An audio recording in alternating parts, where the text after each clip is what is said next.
మీ media మిత్రులు పిలిచారు election ఎలాగుందని. నేను క్యాండిడేట్ని ఇక్కడ 235 బూత్లో మా ఫాదరు, నా బ్రదరు, నా సిస్టరు, 22 మంది ఫ్యామిలీ మెంబర్ రిలేటివ్స్ ఓట్లు వేశారు. 4 ఓట్లు వచ్చాయి అక్కడ మురళీనగర్లో. అర్థమైందా రాజ్యం ఎలాగుందో? ఇప్పుడైనా అర్థం చేసుకోండి. చంద్రబాబు నాయుడు గారు లాంటి పెద్ద లీడరే 52 రోజులు జైల్లోకి వెళ్ళబోసారు. బయటకు వచ్చి పవన్ కళ్యాణ్ మాటలు ఒప్పుకొని సరెండర్ అవ్వాల్సిన పరిస్థితి. చంద్రబాబు నాయుడు గారు ముఖ్యమంత్రిని చేసింది నేను మీకు తెలుసు 95లో. అప్పుడు ఎమ్మెల్యే మోదీ గారు, నితీష్ కుమార్ ఏంటి, నవీన్ పట్నాయక్ ఏంటి, ఒక కేజ్రీవాల్ సరెండర్ అవ్వకపోతే లోపల జైలుకి వెళ్ళాడు. ఇప్పుడు సీఎం రమేష్ కనకాపల్లో 50,000 మెజారిటీ అట. బీజేపీ 8లో 6 సీట్లు అట. జనసేన 21లో 19 సీట్లు అట. ఇంకెందుకు ఎలక్షన్? ఇప్పుడే నేను కలెక్టర్ గారితో సంతకం తీసుకొని వచ్చాను. ఆయన పెట్టనంటే గొడవ పెట్టుకొని మీరు ఎక్నాలజ్మెంట్ తీసుకోండి అని. ఇదిగోండి సంతకం. ఏమని డిమాండ్ చేశాను? కోర్టు ఆర్డర్ ఉంది 23-30ని. ఏమని? మీరు సీసీటీవీ లింక్ లాస్ట్ టైం ఎందుకు ఇచ్చారు క్యాండిడేట్లకి, ఇప్పుడు ఎందుకు ఇవ్వలేదు? ఇప్పుడు అర్థమైంది ఎందుకు ఇవ్వలేదు. సీసీటీవీ కెమెరాలు వెనకన ఎందుకు పెట్టలేదు, చుట్టూ ఎందుకు పెట్టలేదు? ఎందుకు కారణం? నాకు పడిన లక్షల ఓట్లు పోని యూత్ నిరుద్యోగులు 2 లక్షలు, క్రిస్టియన్స్ 2 లక్షలు, 3.5 లక్షల్లో బడుగు బలహీన వర్గాలు 2 లక్షలు ఏమయ్యాయి అంటే, పోనీ నా ఫాదరు, నా సిస్టరు, నా బ్రదర్లా, నా ఫ్యామిలీ మెంబర్స్ 235 బూత్లో వేసిన ఓట్లు. ఆ రోజు నన్ను పోలీస్ శ్రీకాంత్ 15 నిమిషాలు హెరాస్ చేసి ఆపారు సిఐ పోలీసు. ఇంత దరిద్రం ఎలక్షన్స్ ఇంకనవసరం. చైనా లాగే, రష్యా లాగే మోదీ గారు టోటల్గా ఆయనే లైఫ్ లాంగ్ డిక్లేర్ చేసుకోవడం బెటర్. ప్రైమ్ మినిస్టర్గా, ప్రెసిడెంట్గా ఇంక ఎలక్షన్స్ అని పాటించని అవసరం లేదు. ఆర్ఓ గారు సంతకం పెట్టారు, గాజువాక ఆర్ఓ గారు సంతకం పెట్టారు. నేనేం కోరాను? బూత్లో ఒక్కొక్క దగ్గర ఓటే పడలేదు నాకు. అది కూడా గాజువాక స్టీల్ ప్లాంట్ అమ్మకాన్ని ఆపాను. 2,34,000 మేము లీడ్లో ఉన్నామని ఈవెన్ ఆఫీసర్స్ కూడా చెప్పారు.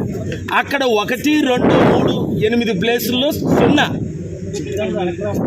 ఆ కాంగ్రెస్ క్యాండిడేట్ ఆశ్చర్యపోతున్నాడు, సార్ మీకేంటి ఎలాగోట్లు వస్తున్నాయని.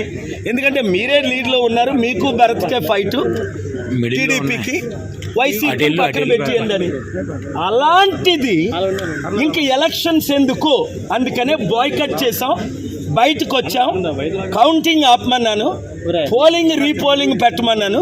Honourable high court already case pending ఉంది. June 6 hearing.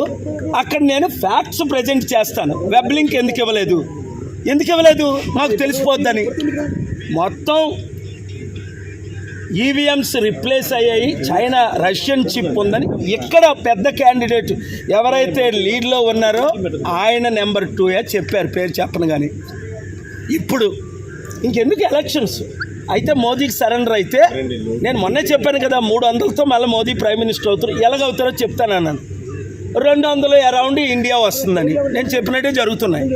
ఇక్కడ కూటమికి మాత్రం ఇంత ఘోరంగా ఓట్లు ఏం చేసుకుంటారు, ఈవీఎం రిప్లేస్ చేస్తారని ఊహించలేదు.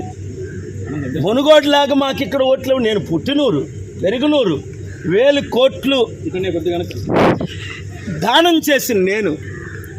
ఇంత అవినీతి ఎలక్షన్ అని రుజువులతో నేను పెట్టాను కోర్టులో. కొన్ని బూతుల్లో ఒక్కోటి రాలే, అది ప్రాబ్లం. 22 మంది మా ఫ్యామిలీ మెంబర్ ఓట్లు వేస్తే అవి కనబట్టలేదు. మురళీనగర్ అది చూసారా రౌండ్లో. ఎవడైనా నమ్ముతాడు ఇది? మణిపూర్ ఘటన 3.5 లక్షల కోట్లు క్రిస్టియన్ ముస్లిం ఓటేశారు. టీడీపీ బీజేపీతో కలిసినందుకు ఎవరు వేయరు, అది మీకు తెలుసు. మరి ఎవరికి వేశారు? మళ్ళా రీపోలింగ్ పెట్టాలి. పవన్ కళ్యాణ్ ఎందుకు సరెండర్ అయిపోయాడు? ఆయనకు కూడా ఓట్లు పడవనే. అంతవరకు ఎందుకు? చిరంజీవి 2009లో ఒంటరిగా నిలబడ్డాడు, 18% వచ్చింది. రెండోసారి నిలబడ్డాడు కాంగ్రెస్తో, 0.5% వచ్చింది. నాకు ఇప్పుడు 1% ఇస్తున్నారు. చిరంజీవికి ఇవ్వలేదు, సరెండర్ అవ్వలేదు. కనుక ఇప్పుడు చిరంజీవి సరెండర్ అయిపోయాడు, పవన్ కళ్యాణ్ సరెండర్ అయిపోయాడు. నేను చూడు, ఇది అవినీతి ఎలక్షను, అక్రమ ఎలక్షను. పోలింగ్ వెంటనే ఆపాలి, రీపోలింగ్ చేయాలి, రీకండక్ట్ చేయాలి విశాఖపట్నం. కోర్టును. మేము కోర్టుకి వెళ్తాం. కోర్టులో న్యాయం జరుగుతుందని ఇప్పటి వరకు జరుగుతుంది. న్యాయం జరుగుతుందని ఆశిస్తున్నాను. Thank you.